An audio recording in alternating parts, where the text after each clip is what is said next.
just did think about my life.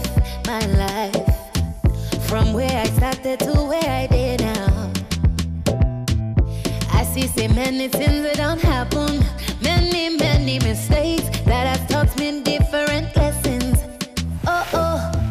Nobody wanna be your friend when it's bitter.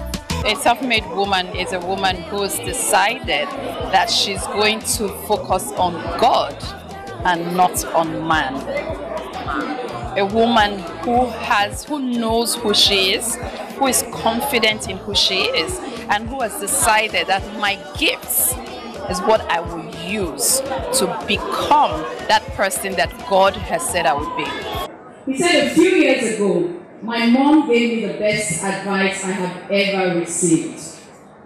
Here's the advice. Learn the trade, not the tricks of the trade. You know there's a big difference, right? Learn success, not the tricks of success. Read biographies, not short articles. Short articles will give you the story of overnight success. Biographies will tell you about the dark years of struggle that led to the overnight success. Forget the media bias that wants to sell you on the idea of get rich quick and shortcuts. But that's what's in vogue now.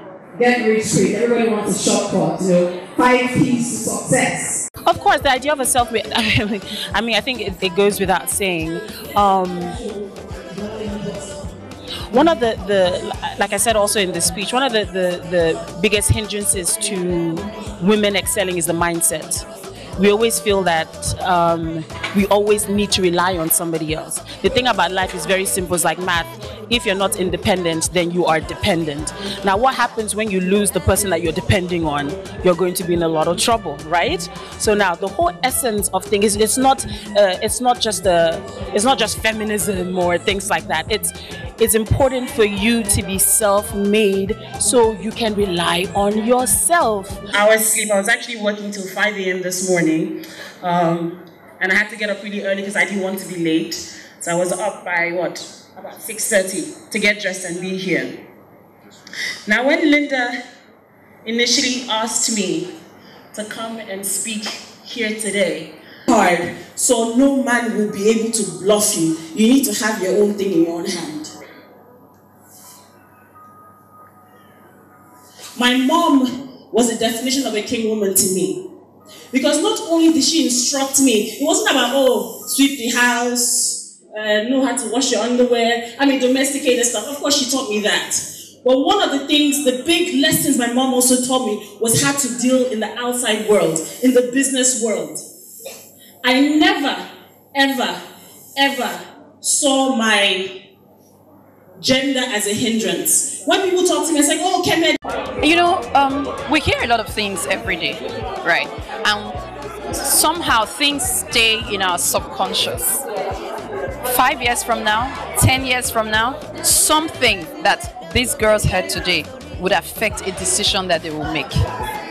Whether they take it or not, it would affect a decision that they make. They've gotten a lot today. A lot of the other speakers spoke. I even learned from what the other speakers were saying.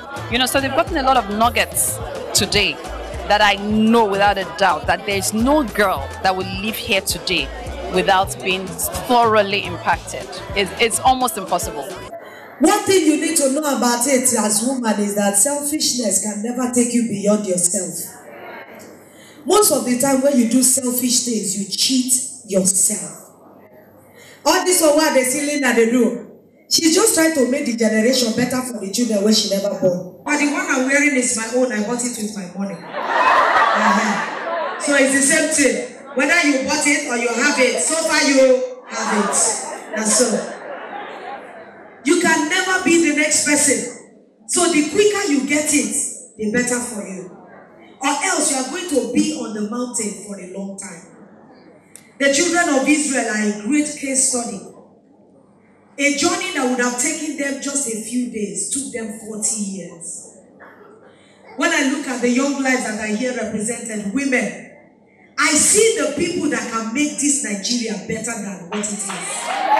In case anything happens, you know, you are your own safety net. The problem that we have right now is, and then we have a lot of girls being born to go like, my existence in life is to get married and my husband pays all the bills. Now, even in this economy, people are living in two-income households. So if you're coming in, and what happens one day if your husband dies? What happens one day if your husband loses his job? Then you're in a lot of trouble. So it's important for women to understand that we ourselves are the burden and the onus is on us to be able to do for ourselves.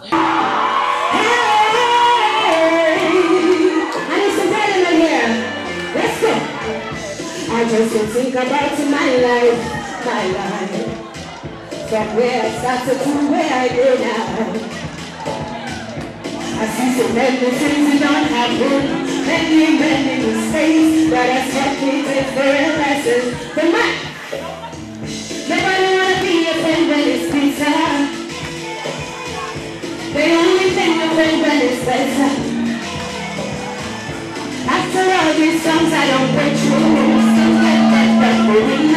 I lay counting blessings. Help me go.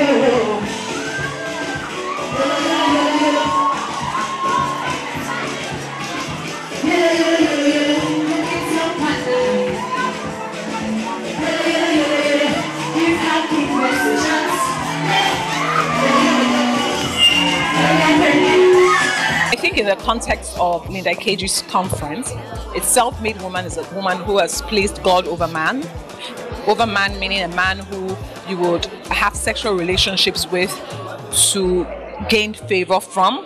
And so for her, it's a self-made woman is a woman who has decided that this is my husband's quote, so don't steal it. Money does not have leadership competencies. If you allow money to lead you, it will lead you astray. Did you hear Linda say that if you were doing wrongs, you cannot stand on the stage here and pull this crowd? Let me tell you, dirty money stinks. Dirty money robs you off of your honor. And you will not have the confidence she has today is because this is something she knows she worked for. So I would always say, when you are marry for the things that will not go away, that you cannot feel, you cannot touch. They are intangible things. Character. How does he respond to you? How does he talk to you? How does he talk to your sisters? Even if he talks to you well, what about his own sister will come? How does he see women? Does he see women as, oh, all these girls in Lagos just like money, so he thinks all of us are puppies? No! Marry a man that has quality character. And guess what? If you don't have quality character, you cannot attract quality. Forget that. Like begets like.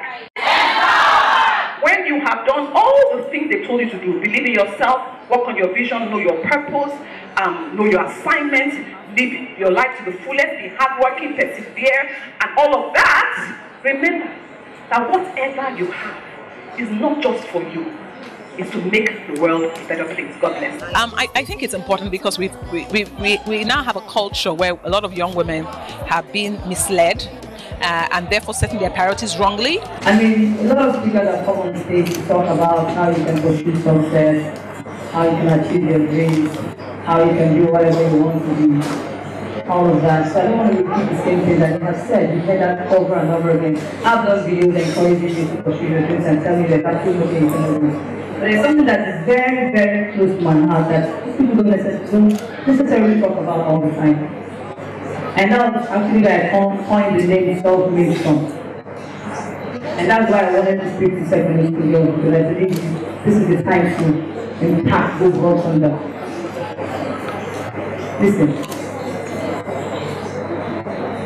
As you're growing up, you have to understand something. You have to choose between man and God. Let me repeat myself, young girl. 15, 16, 17 young girl. You have to choose between man or God. And when I say man, I mean Aristo, sugar daddy, married man, boyfriend, and sleep with and they give you money. You have to choose between that and God. And let me tell you something. You'll be a fool if you think there's comparison.